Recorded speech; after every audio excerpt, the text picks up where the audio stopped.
Hi, I'm Vivian Williams. Today is April 11th, and I'll be performing my prose piece for you. This is the first sentence of the story. This is the second. This is the title of the story, which is also found several times in the story itself. This sentence is questioning the intrinsic value of the first two sentences. This sentence is to inform you, in case you haven't realized it, this is a self-referential story. That is, a story containing sentences that refer to their own structure and function. This sentence provides an ending to the first paragraph. Now, I could stand here and tell you in life, you're going to be yearning for an objective, and through the journey there, it'll be filled with fiddle, nonsense, clutter, and just unneeded experiences. But you already know that. Instead, I want you to connect with me. I want you in my mind. I want you to feel what every second feels like to me. Every time I do a math quiz, every time I have a conversation with someone, every time This is the title of the story, which is found several times in the story itself by David Mosher. This is the first sentence of a new paragraph in a self-referential story.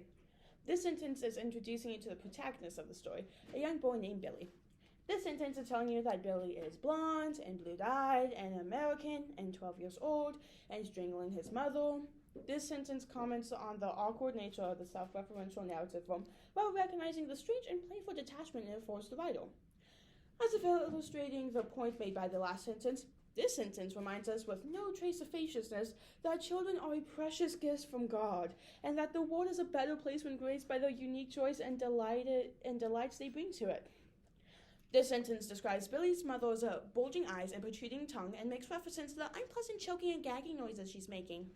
This sentence makes the observation that these are uncertain and difficult times, and that relationships, even seemingly deep-rooted and permanent ones, do have a tendency to break down.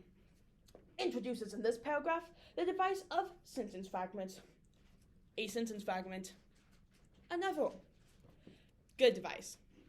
Will be used more later. This is actually this last sentence of the story, but has been placed here by mistake. This is the title of the story, which is also found several times in the story itself. As Gregor Samsa awoke one morning from the uneasy dreams he found himself in, his bed transformed into a giant insect. This sentence informs you that the preceding sentence is from another story entirely, a much better one, it must be noted, and has no place at all in this particular narrative. Despite claims of the preceding sentence, this sentence feels compelled to inform you that the story you're reading is actually The Metamorphosis by Franz Kafka, and that the sentence referred to by the preceding sentence is the only sentence which does indeed belong in the story. This sentence overrides the preceding sentence by informing the reader, poor confused wretch, that this is a piece of literature is actually the Declaration of Independence, but that the author, in a show of extreme negligence, if not malicious sabotage, has so far failed to include even one single sentence from that story document. Although he has condensed to use small sentence fragments, namely, when in the course of human events, embedded in quotation marks at the end of a sentence. Showing a keen reader with regard to the pointless conceptual games indulged in by the preceding sentence, this sentence returns us to the last scenario of the story by asking a question: why is Billy strangling his mother? This sentence attempts to shed light on the question posed by the preceding sentence, but fails. This sentence, however, succeeds, and it suggests a possible incestuous relationship between Billy and his mother, and eludes the concatenated Freudian complications any astute reader will immediately envision. Incest, the unspeakable taboo, the universal prohibition. Incest. And notice the sentence fragments. Good literary device, will be used more later. This sentence can serve as either the beginning of the paragraph or end, depending on its placement.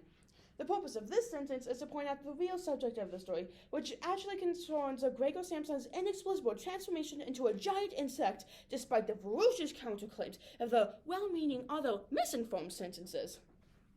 This sentence can serve as either the beginning of the paragraph or the end, depending on its placement. The purpose of this sentence, which can also serve as a paragraph, is to speculate that if the Declaration of Independence had been worded and structured as lackadaisically and incoherently as this story has been so far, there's no telling what kind of world libertine society we'd be living in now, or to what depths of decadence the inhabitants of this country might have sunk, even to the point of deranged and debased writers constructing irritatingly cumbersome and needless prolix sentences that sometimes possess the questionable, if not downright undesirable quality of referring to themselves, and they sometimes even become run-on sentences or exhibit other signs of inexcusably sloppy grammar, like unneeded superfluous redundancies that almost certainly would have insidious effects on the lifestyle and morals of the impressible youth, needing them to commit incest or even murder. And maybe that's why Billy is strangling his mother, because sentences just like this one, which have no discernible goal or purpose, and just into anywhere, even in the middle. This sentence, in the last-ditch effort to fuse some iota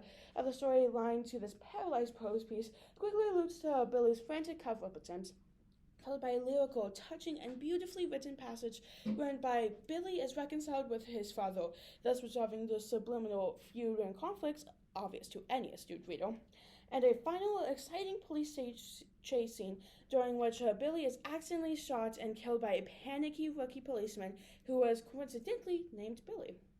This sentence, although basically in complete sympathy with the laudable effort of the preceding action-packed sentence, reminds the reader that such allusions to a story that doesn't, in fact, yet exist are no substitute for the real thing, and therefore will not get the author, indolent goof-off that he is, off the proverbial hook. Perhaps it is appropriate that this sentence, gently and with no trace of condentiousness, reminds us that these are indeed difficult and uncertain times, and that in general people just aren't nice enough for each other, and perhaps we, whether sentient human beings or sentient senses, just try harder. I mean, there is such a thing as free will. There has to be, and this sentence is proof of it.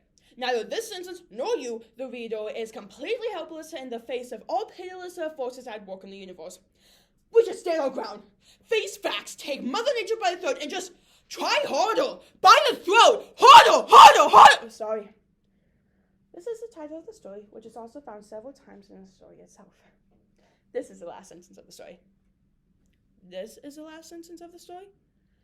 This is the last sentence of the story. Sorry.